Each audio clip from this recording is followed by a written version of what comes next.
So for today's video, I'm going to be going over a basic underglow install. Every car is going to be a little different, so don't assume that this will fit every application. There's also many different ways out there of how people like to mount the strips, secure them up under the car. This is just the way that I've learned to do it and had pretty good success with. But the other big point of this video will be to kind of cover the BlueGhozt controller and how it can offer some things that some of the cheaper controllers might not, and just kind of compare and show what that does, as well as the optional power saver that we have and what it can offer. The strips that I will be installing on this car are actually a custom order strip that we do have, but it is by request only. This is actually using UCS 2904 with the RGBW, and it's about a 90 LED per meter count, so it's more dense, and it is using the same LED chipset as our rigid RGBW strips.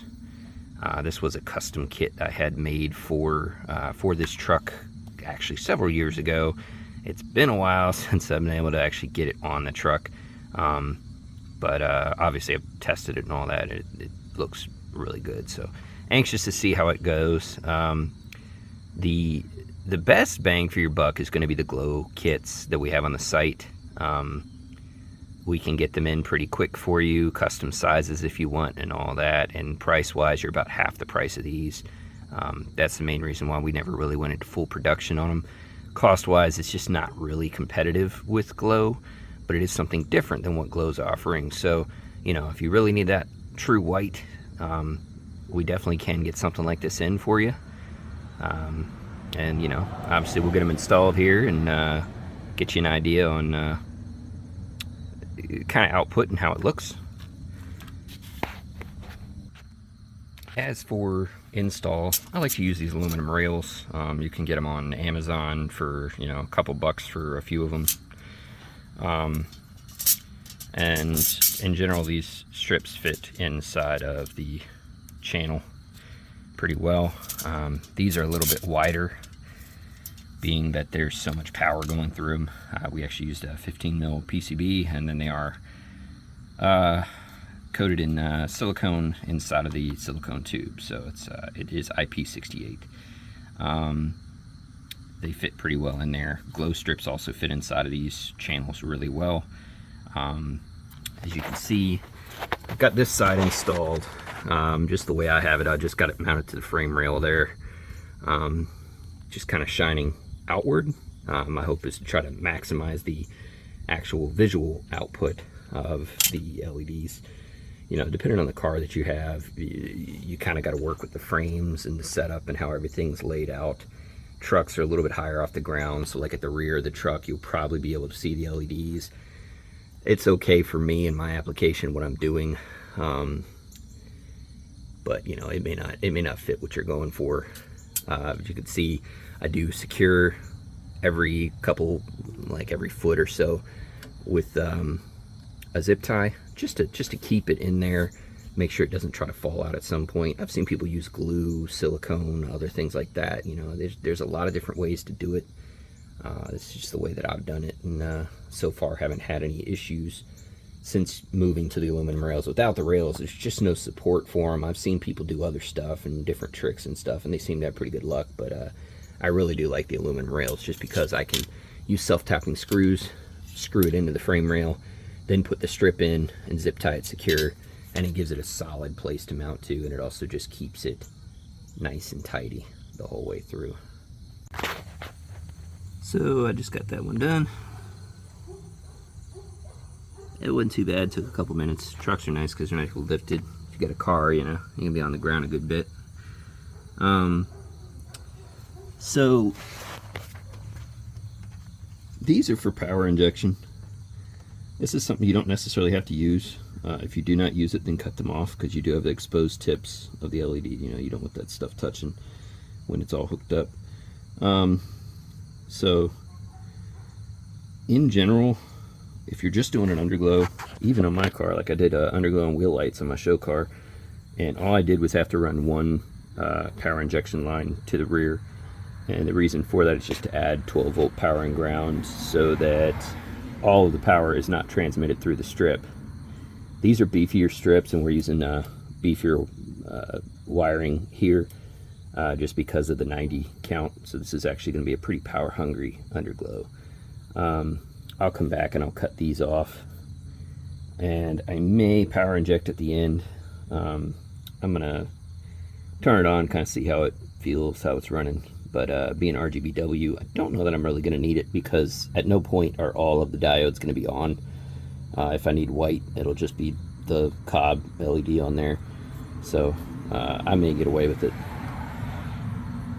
Another thing, these are your extensions.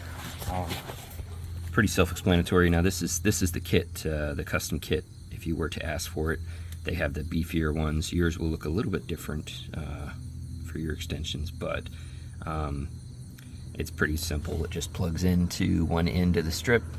You run this around your wheels to the other side and connect that into the input on the next strip.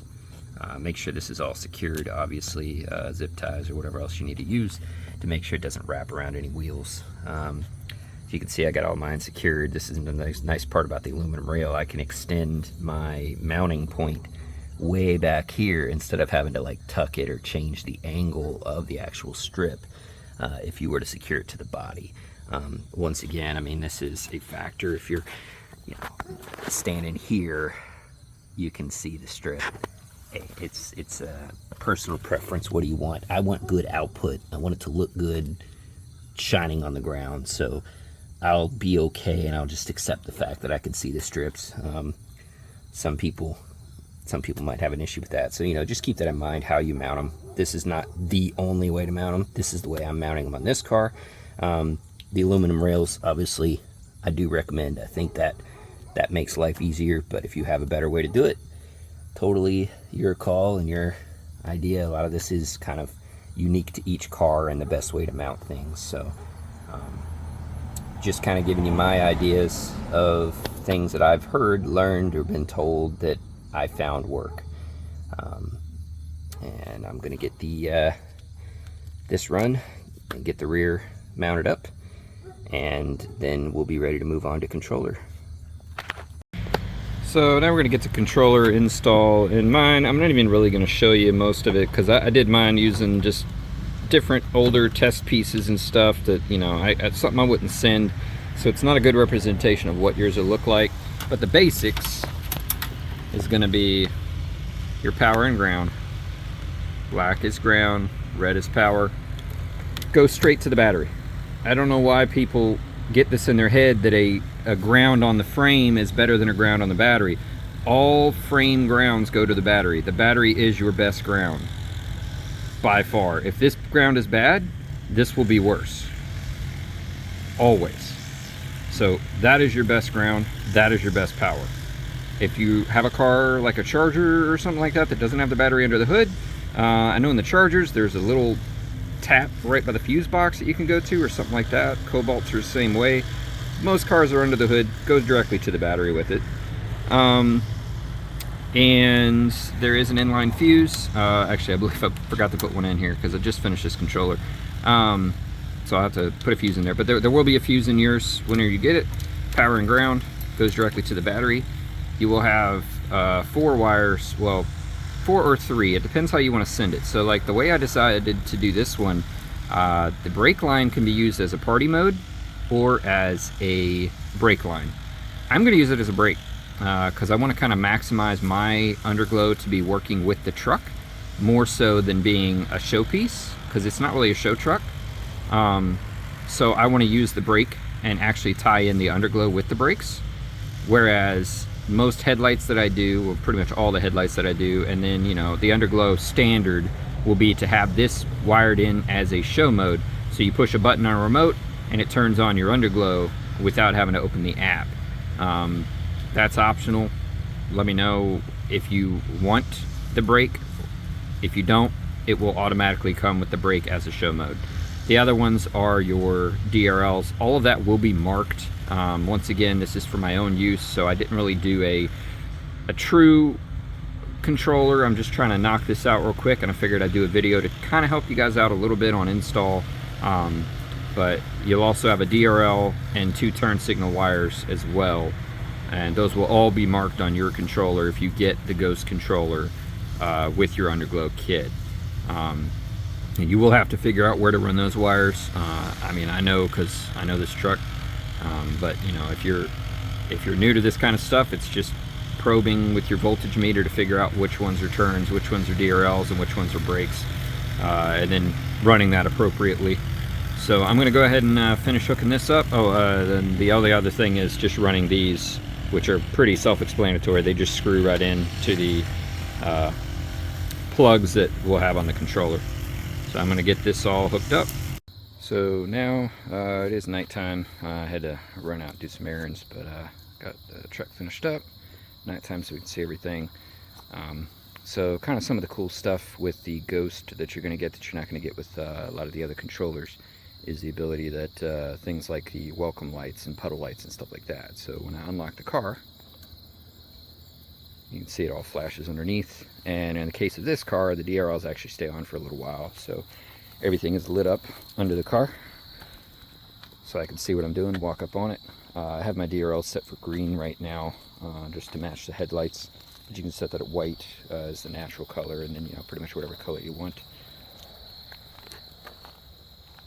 Beyond that too, it can even change. I just changed some of the settings.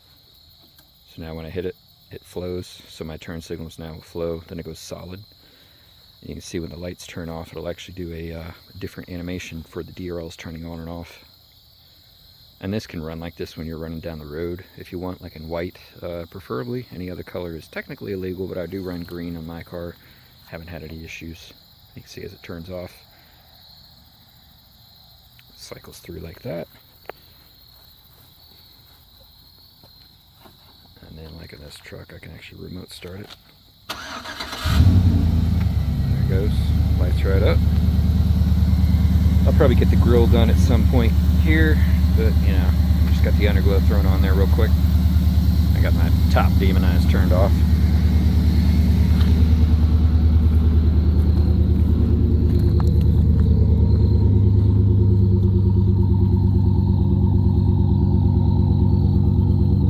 So my lights.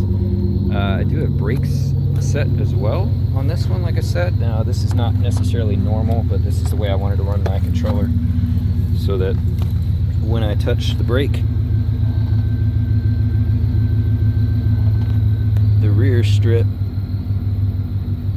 should, well actually, I think I gotta put the key in. There it is. Okay, so I put the key in. When I hit the brakes, the underglow will actually flash red. Now I've set it by zones, so it only flashes red on the rear underglow, and the front doesn't. As soon as I let off, it goes right back to DRL color, which I, like, once again have set as green, but you can set that as white or whatever color you want, really.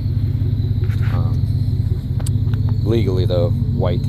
Because you can't have red on the rear of the car, and that's why I've done it like that.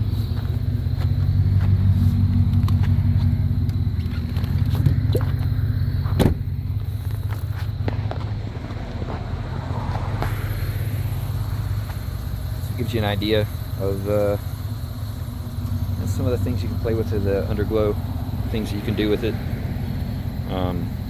Obviously you got show modes, something like that. You can turn on the different show modes and, you know, show it off. And that would be a feature if you do choose to have the remote set the brake for a show mode trigger.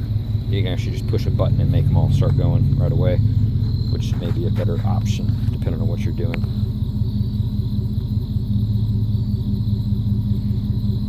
But I think for me, it works. It looks good. It's nice and bright. You know, I don't really know side by side with glow how well it'll kind of stack up.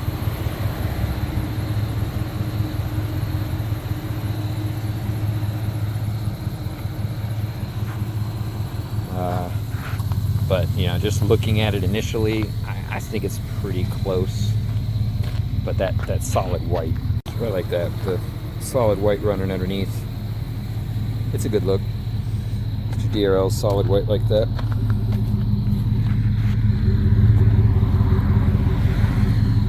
Run down the road like that, and you really shouldn't have any issues. In most states, I'm not aware of any laws that are broken by that, but obviously you need to know the legal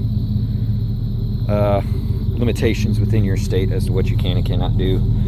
Some people have told me in places like Nevada, you can actually run underglow, and you know, it's not actually illegal. I don't know if that's true.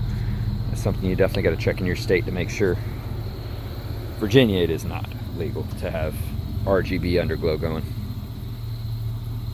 But hopefully it gives you guys an idea, kind of the underglow install, some of the setups.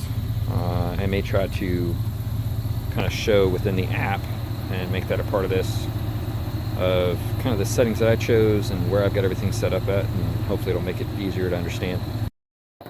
So this is the settings. This will be the first screen that pops up where it will connect to the controller. I've already named mine. So once it connects, it will pop up to this screen. This is where your show modes. Normally it would just have a big plus sign right at the top of the screen, but I've actually added a lot of show modes for the different cars that I have. This is your layout tab where you can choose your different sections on each side of the car. You have a left side and then a right side of the car. So I have added 3 sections. I have one section for the front strip, one section for the side, and then one section for the rear strip. And I've indicated them out separately so I can do things like brakes. So I have adjusted brakes on the rear of the car, not on the front or sides. Turn signals I do have going the whole way around, as well as the DRLs. It's just the best way that worked for me. So you have the size settings for how many LEDs are on the strip, and then you have the offset as well, which the offset will set automatically if you set each section up one at a time. And then it's basically mirrored on the other side in this case because it's the exact same setup. The only difference is the turn signals I can actually flip, but they are set up properly at this point. Then you got the car tab here, and this is where you can choose your colors and stuff. I have my parking lot set to green. That's where I could change that to white, which I'm probably going to do just because I'm not quite ballsy enough to run with green underglow. White's a good color. I can also set the color, like how bright it is. You know, I can drop that down a little bit if I think it's a little bit too bright for the street. You know, I might just go with it and see how it runs. And then you've got the turn signal animation, which right now I've got it set for wave. And then you got your parking lights, which I have scan sweep currently, but you can do you know, any one of those different ones. And brake, I do have strobe set. You can do basic, off, or strobe. That's another nice thing. If you wire all this in, you decide you do not want the parking lights, you just push off, and it will not turn on the parking lights when the car turns on. And that can just be something that you only use when you know, when you want to. You don't use it when you don't, you know. And it's there if you need it. It's there if you're not. I may do that for now, just to, yeah, I want to kind of be aware that it's running when I do decide to run it, and just kind of see how it is, and you know, test my feet, see how that goes. But this should hopefully give you an idea of kind of how all this stuff works, how the controllers work. Obviously I have the much more in-depth controller video that shows the apps and many of the different things you can do. You can see I got the 1, 2, 3, 4, 5, 6. That's just me queuing up show modes so that I can actually run them in cycle. But that's other stuff for probably a different video where I'll go over this in more depth. But hopefully that helps you in, you know, kind of seeing what's out there, seeing what's available, seeing what options you can do for an underglow setup. And hopefully it makes it a little bit easier to make that decision. Obviously, you know, if you want to spend a little bit more money, you get a little bit more features. You're trying to stay on a budget, stay a little bit cheaper. There are some options. SP controllers and stuff are the standard ones with glow kits. And, you know, there's nothing wrong with those kits. But you do lose some of that functionality, you know, when you unlock the car and it starts flashing and stuff. That's a really nice feature. It's almost like an OEM Plus kind of feel. That's something that you're not going to get with the basic SP. You can get it with a little bit more of an advanced SP, but honestly, I don't even know that much about those controllers. I played with them a little bit. I was never really impressed by them, but I do know a lot of guys that use them and swear by them, and you know, they seem to know them backwards and forwards. So they definitely seem like an option if you want to try to save a couple bucks. In my opinion, if you're wanting that kind of features that I just showed you on this truck, I would go with the Ghost. I think the Ghost is just that much higher level of a controller. And in the end, if you're going to spend, you know, 50 bucks on the cheaper one, you know, why not spend another 50 to get the upgrade? It might be a little bit more with that waterproofing and stuff, but obviously the SP, I don't believe they come waterproof either. So, you know, just keep that in mind. But if you do order the Underglow from me for a Ghost, I believe it's $150, and that is waterproof. You can also add the battery saver option, which is not on the SP either. So the cheaper controllers do not have that battery saver option. Like right now, the Underglow is not drawing any power from my car, so you know that's a benefit. As soon as I turn it on, it will automatically click over, turn on, start drawing the power. But when it's not running, it will not draw power. That's something to definitely consider with the Underglow.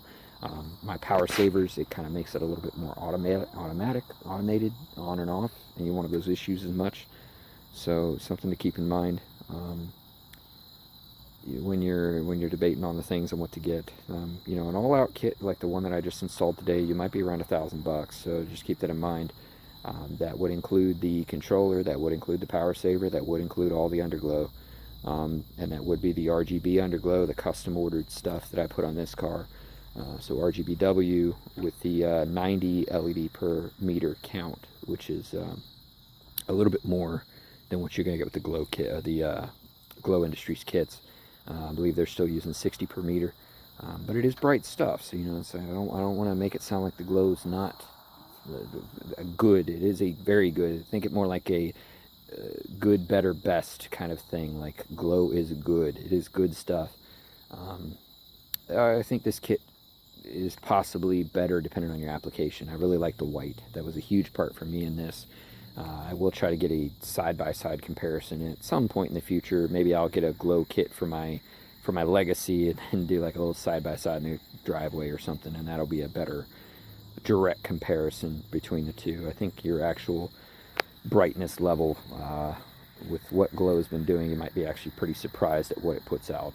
But it is RGB, not RGBW, so I totally understand some people really want that white, and this is a way to get it. So thanks for watching the video. If you have any questions, definitely hit us up on the website. We don't generally answer to YouTube questions a whole lot. It gets a little hard to have a conversation on YouTube, but if you do have questions, definitely hit us up on our Instagram or Facebook chats. That's probably the best way, and we will try to answer any questions that we can.